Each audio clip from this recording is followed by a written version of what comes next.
तो hello students, और हमारा नया टॉपिक है लाइटनिंग कंडक्टर। बारिश के दिनों में क्या होता है कि थंडरस्टॉर्म जब आता है तो बिजली गिरने की संभावना होती है, और स्पेशली जो ऊंची बिल्डिंग होती है या टावर वगैरह होती है तो वहां बिजली गिरने की संभावना ज्यादा होती है। तो उसके लिए हम क्या करते हैं, एक मेटल की रॉड जो ज्यादातर कॉपर की दी जाती है रॉड, उसे हम टॉप ऑफ द बिल्डिंग पहले से लगा के रखते हैं।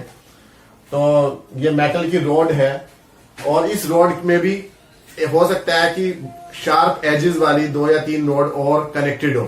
तो इसी रॉड को हम बोलते हैं लाइटनिंग रॉड। तो लाइटनिंग रॉड क्या होती है, ये कैसे वर्क करती है? इस रॉड का कनेक्शन एक वायर के थ्रू, कॉपर के वायर के थ्रू, ये कॉपर वायर है, एक ग्राउंड में एक पहले से एक रॉड लगी हुई होगी, उससे कनेक्शन होता है। और आपको पता है कि अर्थ जो है वो एक बहुत बड़ा कंडक्टर है। लाइटनिंग क्यों होती है, पहले तो हम इस बात पे हम विचार करते हैं। जब आपस में क्लाउड्स रगड़ खाते हैं या फिर हवा तेज चलती है तो उसकी वजह से क्लाउड्स में आपस में फ्रिक्शन होता है, तो क्या होता है कि उसके अंदर चार्ज प्रोड्यूस हो जाता है, आयंस प्रोड्यूस हो जाते हैं क्लाउड के अंदर ही।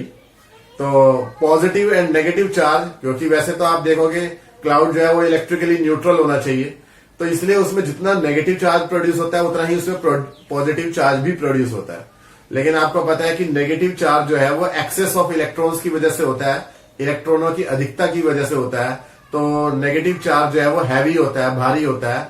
तो यानी कि क्लाउड का जो लोअर पार्ट होता है वो नीचे की तरफ वो कैसा हो जाता है, नेगेटिव, और ऊपर की तरफ कैसा हो जाता है, पॉजिटिव। तो जब क्लाउड किसी बिल्डिंग के ऊपर से निकलता है तो इंडक्शन की वजह से वहां वो अपोजिट चार्ज प्रोड्यूस कर सकता है। जैसे कि यहां पर ये नेगेटिव चार्ज है क्लाउड के लोअर सरफेस पे, तो सामने बिल्डिंग पे वो क्या करेगा, पॉजिटिव चार्ज प्रोड्यूस कर देगा।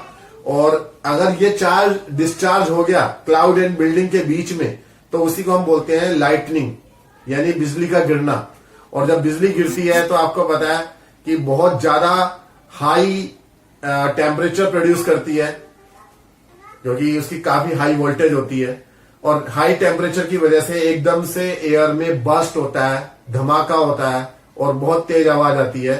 और हो सकता है कि बिल्डिंग डैमेज हो जाए या बिल्डिंग का कुछ पार्ट जो है वो मेल्ट हो जाए। तो इससे बचने के लिए हम क्या करते हैं, एक लाइटनिंग रॉड लगा के रखते हैं। और लाइटनिंग रॉड जो है वो इस प्रिंसिपल पर वर्क करती है कि surface charge density is inversely proportional to radius of curvature, जो हमने लास्ट टॉपिक में हमने पढ़ा था। तो जैसे ही ये क्लाउड इसके ऊपर से निकलेगा तो सामने जो ये रॉड है, रॉड के ऊपर इंडक्शन की वजह से पॉजिटिव चार्ज प्रोड्यूस हो जाएगा। और रॉड क्योंकि खुद इलेक्ट्रिकली न्यूट्रल थी, तो रॉड का नेगेटिव चार्ज कहां चले जाएगा, नेगेटिव चार्ज ग्राउंड में चला जाएगा, अर्थ में चला जाएगा। ठीक है, तो रॉड जो है वो कैसे प्रोड्यूस हो गई है, पॉजिटिवली चार्ज हो गई है इंडक्शन की वजह से। और अब ये शार्प एज होने की वजह से यहां सरफेस चार्ज डेंसिटी किनारों पर, टिप्स पर ज्यादा है इस रॉड के। ऐसा इसलिए है, जैसे आपने पहले पिछले लेक्चर में भी देखा है कि जहां पर टिप होती है वहां पर हम रेडियस को कम मान सकते हैं, और जहां पर थोड़ी सी मोटी रोड है वहां पर हम मान सकते हैं कि रेडियस ज्यादा है। तो रेडियस कम होने की वजह से surface charge density inversely proportional जब होती है तो सरफेस चार्ज डेंसिटी यहां पर ज्यादा होगी, यानी यहां ज्यादा से ज्यादा पॉजिटिव चार्ज होगा at the tip of lightning rod. और ज्यादा पॉजिटिव चार्ज होने की वजह से इसके आसपास की जो एयर होगी उसके मॉलिक्यूल्स भी क्या हो जाएंगे, आयोनाइज्ड हो जाएंगे, आयंस बन जाएंगे। आपको पता है एयर के मॉलिक्यूल्स भी न्यूट्रल होते हैं, लेकिन जैसे यहां पर इतना हाई पॉजिटिव चार्ज है, इसके इंडक्शन की वजह से या इसके इलेक्ट्रिक फील्ड की वजह से यहां पर जो एयर के मॉलिक्यूल्स हैं वो उसमें से इलेक्ट्रॉन अलग हो जाएंगे और पॉजिटिव चार्ज उसका अलग हो जाएगा। और वो जो इलेक्ट्रॉन है वो किस में चले जाएंगे, इस रॉड में जाके, रॉड से होते हुए अर्थ में चले जाएंगे।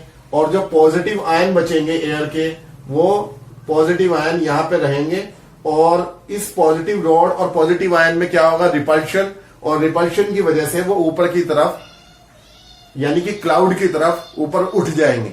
तो यहां पर एक एयर चलेगी पॉजिटिव चार्ज की वजह से, जिसे हम बोलते हैं इलेक्ट्रिक विंड। तो यहां पे एक इलेक्ट्रिक विंड जा रही है जो इस लाइटनिंग रोड से क्लाउड की तरफ जाएगी और क्लाउड को न्यूट्रल कर देगी या फिर क्लाउड के चार्ज को कम करने की कोशिश करेगी, क्योंकि ये जो पॉजिटिव चार्ज ऊपर जाएगा ये इस नेगेटिव चार्ज से मिलके उसके चार्ज को कम करने की कोशिश करेगा। तो कुल मिला के आपने अगर लाइटनिंग रोड लगाई है तो उसके जो टिप होते हैं वो बहुत शार्प होते हैं। शार्प होने की वजह से उनकी सरफेस चार्ज डेंसिटी ज्यादा होती है। सरफेस चार्ज डेंसिटी इतनी ज्यादा होती है कि वो एयर को, अपने आसपास की एयर को आयोनाइज्ड कर देते हैं और एयर के जो नेगेटिव इलेक्ट्रॉन्स हैं वो इस रोड से होते हुए जमीन में चले जाते हैं, जबकि पॉजिटिव आयन वो क्लाउड की तरफ चले जाते हैं और क्लाउड के चार्ज को कम करने की कोशिश करते हैं, और जिससे कि लाइटनिंग की जो प्रोबेबिलिटी है, यानी बिजली गिरने की जो प्रोबेबिलिटी है इस बिल्डिंग के ऊपर, वो बहुत ही कम हो जाती है, क्योंकि क्लाउड का चार्ज कम हो रहा है और क्लाउड का पोटेंशियल भी कम हो रहा है। यह तो बात हो गई आपकी बिल्डिंग की। अगर आपको कहीं बाहर जाना पड़ रहा है बारिश के टाइम पे और थंडर स्टॉर्म है, बिजली गिरने की संभावना है और आपको कहीं कोई जगह नहीं मिल रही है रुकने की और आपको पेड़ के नीचे रुकना पड़ जाए, तो आप ये देखो कि आपके पास में अगर कई सारे पेड़ है वहां पर रास्ते में, तो आपको किस पेड़ के नीचे रुकना चाहिए? आपको जो है वो छोटे पेड़ के नीचे ही रुकना चाहिए। ऐसा इसलिए है क्योंकि छोटे ट्री के ऊपर लाइटनिंग होने की संभावना कम है, प्रोबेबिलिटी कम है, जबकि जो लॉन्ग ट्री होगा वो क्लाउड के ज्यादा नजदीक है और इंडक्शन की वजह से उसके ऊपर अगर पॉजिटिव चार्ज आएगा तो लाइटनिंग स्ट्राइक होने की प्रोबेबिलिटी ज्यादा है लार्ज ट्री के ऊपर देन शॉर्टर ट्री। ठीक है, तो इसलिए आपको पहली बात तो खुले में नहीं रुकना चाहिए। खुले में अगर रुकने की जरूरत पड़ ही जाए तो छोटे ट्री के नीचे रुके, ना कि बड़े ट्री के नीचे।